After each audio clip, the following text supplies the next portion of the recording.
สวัสดีแค่ป้อมนี่ก็จวนชุมมาอินวัดภูกันเนาะกูแมนมื้อนี้เนาะกันไปอินเตเลอร์เราขายเลยค่าไปแต่งชุมแมกรีอยู่ก็เลยว่าบ่ได้ตัดลงเนาะภาพบรรยากาศกันกับผู้บรรยายเฮอชูเบิ่งเอาอันนี้ก็จะเป็นภาพมุมสูงก็ญาติปอลางเนาะยาเขียวอุ้มลุ่มอยู่แต่พัดว่ากันว่าบ่มักเมื่อไปอินยองนี่มักไปอิน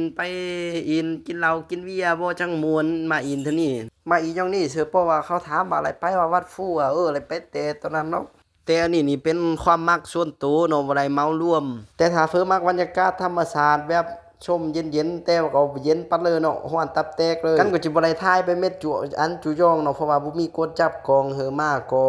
มาเท่านี้ล่ะบ่ได้เตรียมตัวเตรียมพร้อมมาเลยก็บรรยากาศก็สิประมาณนี้แล้วนี่มาอินจนว่าค่ำบ่มืดอะเลิกละลาปีนขึ้นกระป้อมปูอันก็สูงๆจ้ารอตายเหนื่อยลื่นไปหาหนอขมมื้อละลาปีนขึ้นปู